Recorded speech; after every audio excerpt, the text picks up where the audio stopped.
Hello, welcome to Tennis Intention. Today we are going to talk about what is the difference between a good coach than a bad coach. Normally, when we start coaching, in some way we get information for another person, for another institution, whatever. And the only information that we got for those institutions or course or whatever, or academies, is knowledge. It's information, not knowledge. Information about how can develop the shot, how it goes the forces, the momentum, the grips, whatever. So all technicism about the tennis, about the how to make a shot. But the information is not knowledge. The knowledge became when you get those information and then transform into something else. And normally the bad coach is a person just try to explain technicisms, things that the student doesn't understand clear, because if you explain to someone you need to get unit turn and balance and lean and transfer forces. It sounds good, but for the student doesn't help. But if that coach takes those information and became into knowledge, this coach became a good coach. A good coach is a person who development that information as a knowledge. How? For example, he never explained things about the shot. He just explained directions. That is different. Reference. With the main goal to create the game, not to create a shot. And most of the coaches just explain things to create the shot, but not to create the game. In another video, I say that to create the game, you have to make interactions. If it's not interaction, there is no game. And the most important is that the student understand the game, not to develop a shot. So, in that sense, the good coach is a person who give you directions.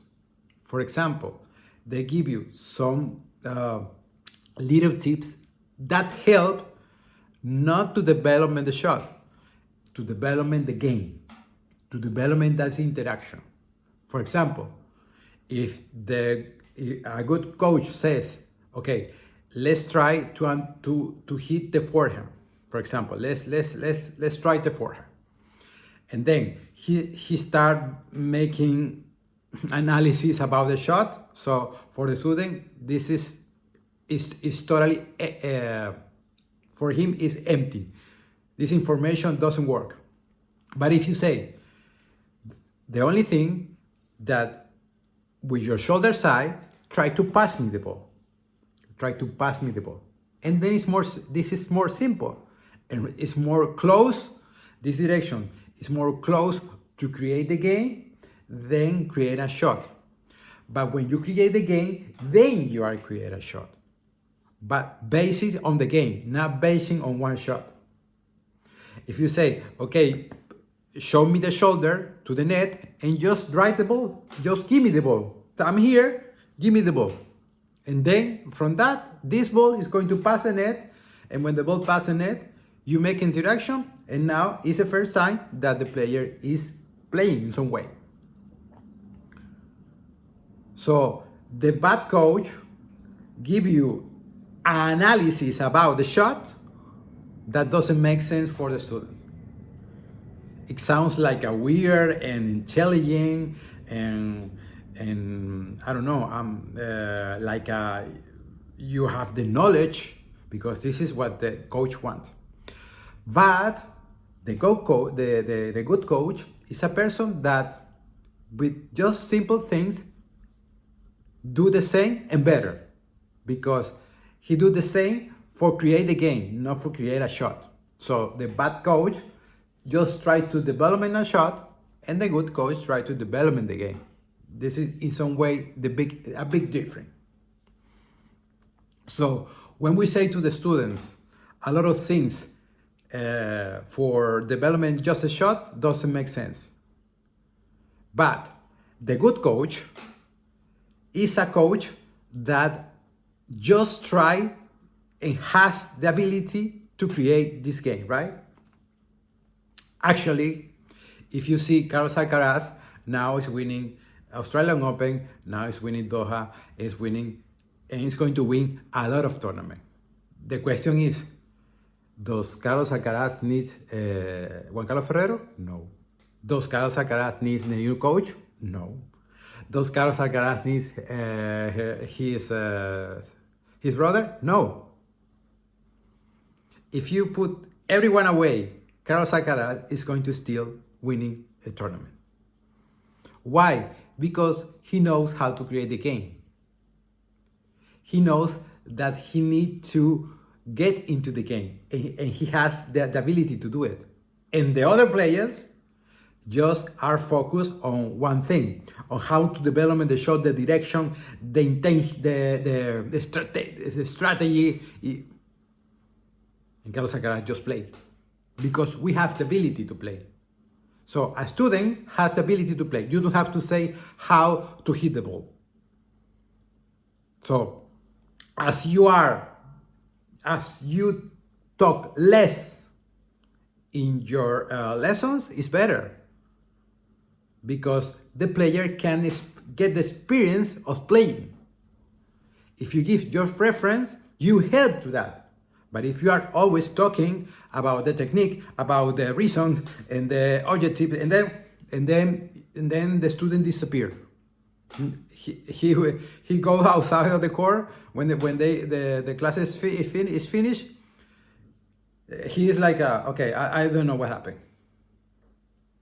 I don't feel that I play.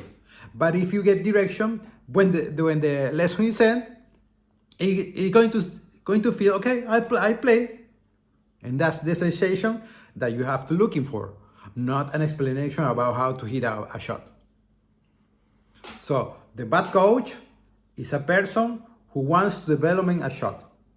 The good coach is a person who wants to develop the game and the shot happening, because the main goal has the main important, that is the interaction. Interaction is game. A shot is not a game.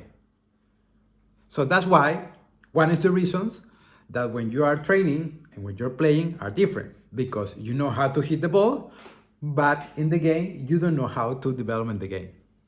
Why? Because you don't understand the game.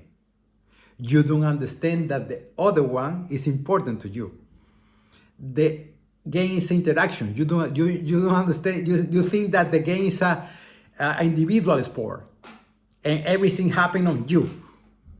And if it's not, if I not do something, and then I cannot play. No, the game is interaction. That's why when sometimes, remember, it's important. This is good. When you're playing with a bad player, so your level, the other player has less level than you, then you play like this. With your level goes down. Yes or not?